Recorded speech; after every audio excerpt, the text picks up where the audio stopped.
Thank you so much, everyone, for staying with us. So let's get talking. It's perhaps what we have been talking about of what is happening in the National Assembly. So we're bringing it to the fore tonight.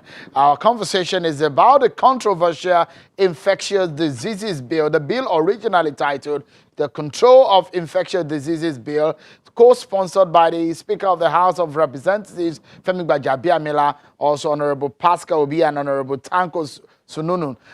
Those are the three sponsors of the bill. The bill, which seeks to repeal the obsolete Quarantine Act of 1929 and enact the Control of Infectious Diseases Bill, make provisions relating to quarantine and regulations for preventing the introduction into and spread of dangerous infectious diseases in Nigeria and for other related matters. The bill has passed first and second reading at a plenary at the floor of the House of Representatives under what some critical opposition calls a controversial circumstances. The bill, we understand, is later for a third reading that same day, but it was resisted by some members. Today, a former senator representing Kogi West at the National Assembly, Dino Melaye, is suing the House of Representatives over the Control of Infectious Diseases Bill 2020. Senator Melaye is asking the Federal High Court sitting in Abuja to declare that some sections of the bill, which is currently being debated on the floor of the House of Representatives of the National Assembly, are draconian,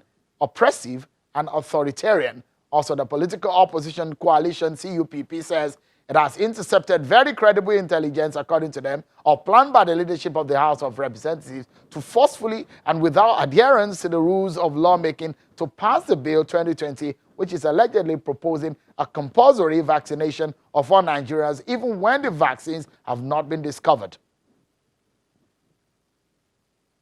Let's get talking about what this means, the implications for Nigeria. Yesterday, you heard on the program when I asked the NCDC boss about his view on the bill, what he said. Let's get talking to those who matter who are going to be part of the conversation on the floor. Honorable Simon Caro. He's the Deputy Chair of the House Committee on Human Rights. And also we have a very well-known Honorable Enwo Igadwe is also a member of the House of Representatives. Thank you so much, Honorable gentlemen, for coming on tonight. Let me begin with you, Honorable Simon Caro. You are opposing. You don't feel that that bill should stand. When it was raised, you're one of those who opposed the bill, who think that that bill does not, for example, should not be passed. Why are you opposing it?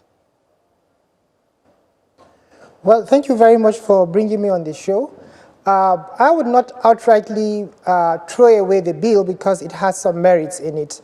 What I am considering as a review or a consideration concerning the bill is the timing and the process of the passage of the bill. I feel that the time is too early for us to assess the capacity of the NCDC in handling such a pandemic. We must have passed through quite a number of circumstances like this, like the Ebola crisis, and then we also have the Lassa fever, which we are yet to contain completely. It would be appropriate if this bill awaits some time to give Nigerians the opportunity to review the activities of the NCDC, and also consider that Nigeria should also make some inputs into the bill rather than passing it quite fast. I believe in the spirit behind the bill because I'm confident about what the Speaker has actually proposed, but I am concerned that Nigerians also have also have the right to make their own comments and also make their own assessment about it. I feel if we open it up for a public hearing and then we give it some time, we'll be able to have it more productive. Particularly that this is an act that is trying to be is being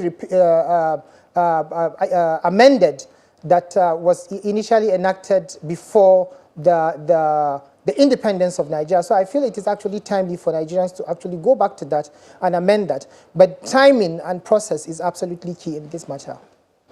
Some very quick questions which would demand maybe a no or yes answer. You think that the rate and the speed at which this bill is being passed is faster than normal? You think so? Yeah, we seem to be in a haste with speed. Do you also think you perhaps have heard some rumors on the outside against the leadership on the reason behind the bill. Have you heard of anything? Well, there will always be comments, be it calculated comments or theories being developed by individuals and so on. People always make comments here and there. But I'm confident that the spirit behind this bill is positive. However, we need to consider time and process about it. Great. Let me bring in Honorable Igariwe, who believes that, well, everything is in order. Honorable Igariwe, a lot of people, just as your colleague thinks, that this bill is going on a speed that is quite unusual with legislative process. Well, thank you very much. Well, let me state very categorically that there's nothing wrong at all with the speed at which Parliament has tried to move this bill. This bill seeks to do something very fundamental for this country. This is a bill that is targeted at something like a war situation. We've all heard countries, including a big country like America, declare this pandemic a war. You've heard Britain declare this pandemic a war. This is an emergency situation, and there can be no better time to do a thing like this than now. We have seen many lives taken by this pandemic. We have seen what is happening in Europe, what is happening in Asia, what is happening in other countries. So at what better time do we address a situation we have found ourselves other than now? If there's anything anybody can say, it is that we have delayed so long. This is something we should have done years back. But like I said the other day, it's not late yet.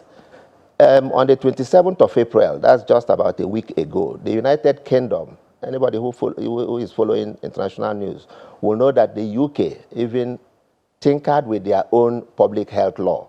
This is what all countries are doing. So my position is that, one, Parliament has the right to, Section 60 of the Constitution has given us that right to follow whatever process we like. We have passed the stimulus bill. We did it within 1 day. We have passed so many bills which we think are critical within processes we can lay foundation for. For this particular bill, everybody who was in plenary that day will see that the normal foundation was laid for it. Days before this bill, we all got notices of the bill electronically. Every member got a notice of this in his email. I was surprised when somebody was saying one day that we don't even have email addresses. We all do, and that is the first way we get our notices before we get them hard copy as on plenary as other papers. So all of us were duly informed of the pendency of this bill. So by the time we got to plenary last Tuesday, many of us were already versed of the nitty-gritties of this bill. So there's nothing unusual at all when people talk about the speed or that with Parliament, there was an attempt to railroad a bill down the throat of this country. That is far from the truth. Every necessary foundation was laid for the first reading of the bill. The most important bill we normally consider is the Appropriation Act. The president brings it, on the first day the president brings it, under Section 81 of the Constitution, it's already deemed to have taken first reading. So we can regulate our own process depending on the circumstances of every case. Right. So for a situation like this where this country wants to tackle, in fact, in the middle of a war, a pandemic, we don't have a legal framework to govern quarantine, to govern the introduction of this disease in our country, to govern the spread of this disease in our country. What can we be waiting for? All right. There can be no better time than now. All right, Honorable Igariwe, we'll take a break. And when we come back, there are more issues being raised here, which I'll bring up. We'll listen to the DG of the NCDC on his view on this bill, and we'll come back to discuss more. Don't go anywhere, everyone. We'll be back. Thank you so much, everyone, for staying with us. Tonight, we're talking about the controversial infectious diseases bill, which is co-sponsored by the Speaker of the House of Representatives, Honorable Femba Jabiamila, and two other lawmakers. Tonight on the program, Honorable Simon Karu and Honorable Iduma Igaruwe. Both of them have the divergent views on this matter. Before I go back to Honorable Simon Karu, Honorable Igaruwe, I'd like to ask you two quick questions which will perhaps demand maybe a yes or no answer. The first question is, did some members of the House on the floor on that day go against the manner in which the speed went in the passage? For example, the fear that it might not go to a public hearing. Well, let's be clear about this. Bills are mere proposals. It's like an idea. And the moment you bring a bill, it's bound to elicit reactions from members. It's either you are supporting this or you are not supporting that. I think there was one or two comments from members or reactions from members who were not comfortable with one thing or the other about the bill. Generally, in the second reading of a bill, we talk about the general principles of the bill. Is this bill good or is it not good? Those are the things you consider. What are those general principles in the bill? So even the contributions of members who were against this bill on that day never addressed those key fundamental general principles of the bill, which is whether this bill is supposed to come or so not. The question I'm trying to get at is that, was this bill trying to override the process of public hearing? Is that true or false? That wasn't the purpose at all. Okay, so the second question would be that did all members of the House who were present or who are members of the House, did they see the bill? Have they seen the bill, the draft bill? I said earlier that normally this is the electronic age, for goodness sake. Each and every one of us get our messages either by soft copy or hard copy. And I'm trying to say that every member, I stand to be corrected. Perhaps somebody didn't get, but I got. And I know virtually every member ought to get electronic notice of whatever is coming on before plenary. So I got, every other member got. But if you're asking whether we got hard copies, I'll say we didn't get hard copies, but we got electronic copies of it. All of us got electronic copies of this bill. Okay, quickly again, Honorable Igaruwe. Sorry, apologies, because I need to go to your colleague so that we can balance things up. A quick one also is that you heard there that the NCDC boss, which of course, where you will find a bill domicile, should it be a law, says that he has not seen and is thinking that in the middle of a crisis, you don't pass a law. Well, that is completely not true. One is that I'm very surprised that the DG NCDC would be making that kind of comment. If there is any agency, meanwhile, this bill was not made for NCDC. We have to note that. NCDC is merely an agency that is supposed to play a role in the bill. So this bill is much larger, much bigger in every material particular than NCDC. So for the boss of NCDC to say he doesn't support this bill or not, it has nothing to do with him. We make bills for this country. We don't make bills for the DG of a corporation or an agency or a ministry. Besides, the DG NCDC, with all respect to him, I can't even see him commenting publicly on this because he's still under the Minister of Health. If the Minister of Health comes out to say, my ministry is not in support of this, it's a completely different thing. All right, so Honorable Igaruwe, DG to come and make this kind of comment, I'm surprised. Let's bring Honorable Karu. React to some of these issues that Honorable Igaruwe has brought up. Do you agree with some of the things that he said? Was it true that the bill was circulated electronically on that same day? And is that the right way things are being done? I appreciate his position concerning the bill, and I also appreciate his comments concerning whether or not people got the bill. But I think that's not the issue here. What we need to consider is not to copy what Americans are doing or what Europe is doing. Have we assessed the situation in Nigeria? Let's not put the cart before the horse. Let us see if we have the capacity to sustain such laws within Nigeria. We have not been able to assess what NCDC has been able to do in circumstances like this. And if the boss of the NCDC is saying it is not an appropriate time, then I think he's actually raising a red flag somewhere.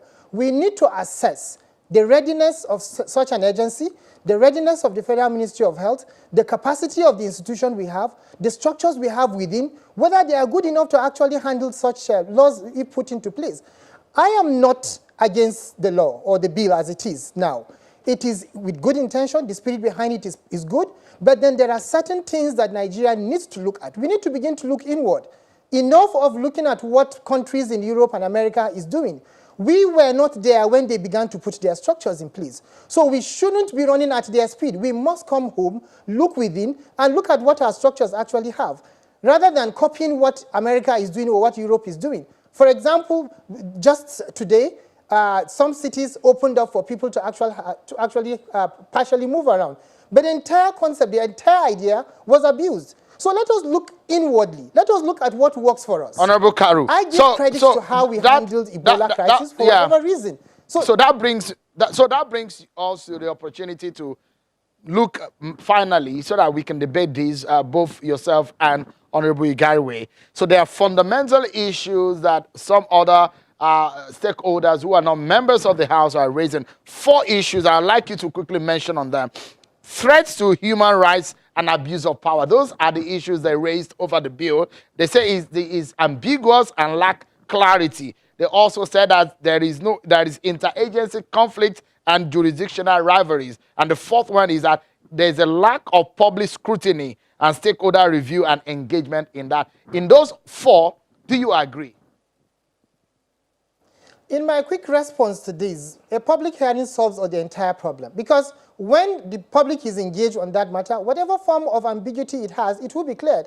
And then if there are some additions that will add value to it, that will also come in place. And that takes us back to timing and process. Honorable Igariwe, please react, if you may, on this one. For those who suspect secrecy and some kind of unusual dealing in this bill, react to what civil society organization has said in those 4 things that I raised.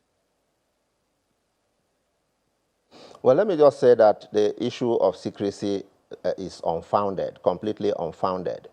Then the issue of whether it infringes on fundamental rights is also not founded. Number 1,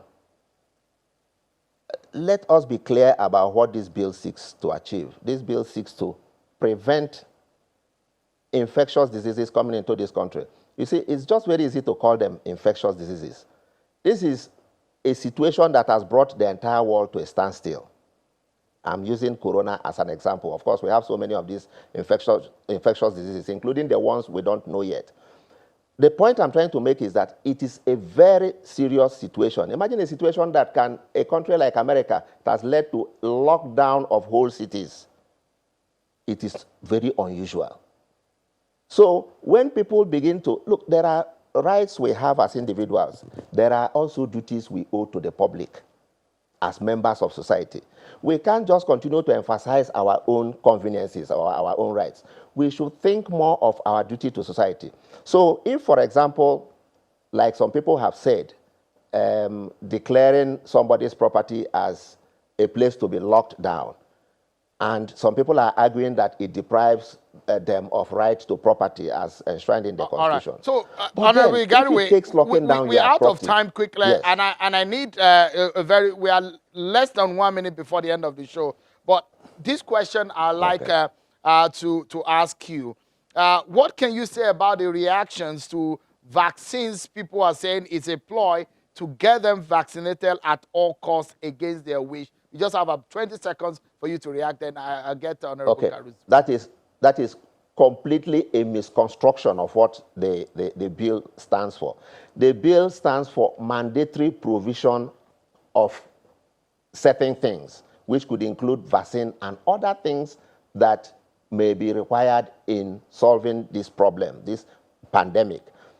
So it's not about getting people and vaccinating people. That is not what the bill is talking about. Honorable Igariwe, let me allow Honorable Karu, because we're out of time, obviously. Honorable Karu, just in 20 seconds, please. Yeah, for me, I think I still go back to looking at what America, even if America is shut down, there was a time America was had an economic crisis in 2008. Nigeria didn't experience that. So enough of copying what others are passing through. Yes, we can have theirs as a point of reference, but it's good for us to begin to have our own research. Okay, I think what the Honorable, just NCDC boss is saying the is that question there's is, a because we're need to out of look time, into. is the fear about the Yeah. forceful vaccination? Forceful vaccination, do you suspect For me, that? I'm confident about. For me, I'm confident about the Ministry of Health not to jeopardize the health of Nigerians. But All right. this I must actually put straight. Okay. My concern here is the process and the timing of these issues and how we go about it. All right. What is So- good in America must not be good in Nigeria. We need to I leave it feel at that, it is necessary Honorable for Karu. Nigeria. Yeah.